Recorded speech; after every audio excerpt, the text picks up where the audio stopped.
Hey YouTube, Parson Rick here, having a cigar tonight. Uh, haven't been on in a while, so be that as it may. Uh, did a couple things. I joined the Pravada Cigar Club uh, on the recommendation of Jeremy Stiers, yeah, whatever. And this is not one of their cigars, but I got my first package the other day, and uh, the one I had, which they didn't know what it was one they found someplace, and it was really good. And everybody in the house loved the way it smelled outside, and it was really good. I haven't tried the other two, and of course they send all these tasting notes with it, so you taste all these 5,000 things. Yeah, I don't taste none of it. It's good or it's not good. It's smokable, it's not smokable. It burns, it don't burn. I yeah, culture is wasted on me, I guess. And I also picked up a copy of the Cigar Aficionado magazine, which the only thing in that magazine that is $6.50 is the stinking magazine itself. But kind of interesting. This is a LFD. The box is inside. I don't remember what that means. La Flor Dominicana. This is a Ligero. I just had picked up a box well over a year ago, maybe 2 years ago. I'd never opened it, and it actually had an assortment in it, which I didn't realize. And this is just the smallest cigar in that pack, because I'm out here in the garage and it's cold and I don't want to be out here a whole bunch.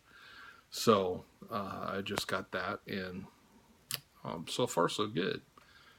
Um, just out here in the garage. Uh, Nothing important. Tomorrow I go in for a stress test. See if tomorrow and the next day, to see if my heart's in good enough shape for a transplant, which I don't want still. But one of the things I didn't know is that they only transplant the left side of your heart, not your whole heart. And the only way they can do that is if the right side is good enough to graft onto. So I'm taking a stress test and a respiratory test to see um, what shape my heart's in, and that'll be interesting. I had some good news the other day. I went up, and we thought all of the wires in my sternum were broken, but I actually have 3 that are still intact. So maybe some healing can happen there. Old man health crap. No big deal.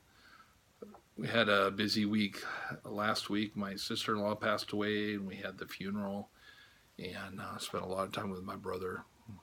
Um, Thanksgiving, awesome. My kids did a great job. Food was wonderful. They Traegered the chicken, and it was moist and tender. And they did just like my wife does when she cooks it. I walked in, and they were carving it with their fingers. They were just pulling the meat off the bone, and it stays juicy for weeks that way. And my son had made a whole bunch of desserts, and he made an apple pie and a berry pie that were like big danishes. They were about 10 inches across and flat. Delicious. And I like neither one of those things. I do not like apple pie. I do not like berry pie. But those were good. And he made pumpkin pie out of the pumpkins that my other son had grown in our garden, and it was much coarser than when you buy it in the can. And very, very tasty, and like 3 inches thick. It was a meal. And he made mincemeat tarts. I haven't had mincemeat, and I still haven't because I just did not have room for them. But I haven't had mincemeat since my grandma used to make it when my grandpa was alive, and he died when I was 13. I haven't had mincemeat since I was just a yonker. My kids have never had it, and I'm sure it was good because they disappeared pretty quick. So it was a really nice, easygoing, just my mom and three of our kids. Very nice. So I hope all of you had a wonderful Thanksgiving, and that you're doing well and preparing for Christmas. And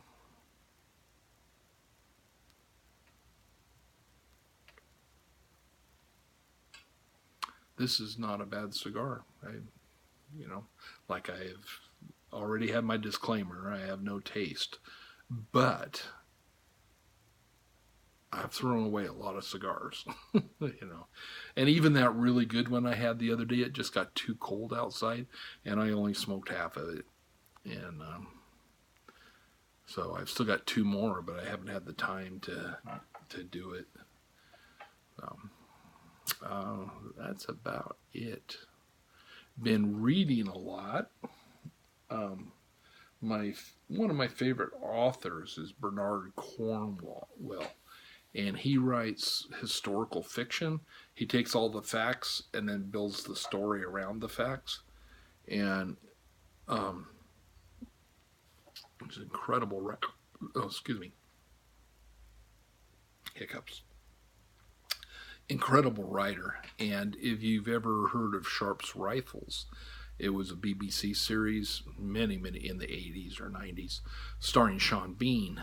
And I got kind of addicted to that many years ago. But the series, there's like 21 of them, and I am on the last book right now, Sharpe's Devil. And I'm going to miss it when I'm gone, but I'm kind of over it now and ready to move on to something else. I have several other books waiting in the wings. But Bernard Cornwell, excellent writer. He just keeps you involved. I mean, 21 books, and I'm not that much on a series. I get bored with it, but these are different battles all the way through. He takes Sharpe from a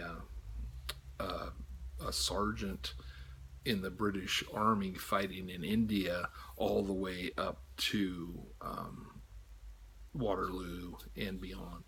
So very interesting if you're looking for something to read. And they all stand alone. You can read any of them without reading all of them. And that's pretty rare for a lot of these guys. Or you can just watch on YouTube, watch Sharpe's series. They're on there. So that's all my cultural enlightenment I have today. I've been watching videos, but I haven't been interacting at all, really. Been very, very busy. As everybody is. No excuses. That's just the way it is. And so, God bless. Parson Rick out.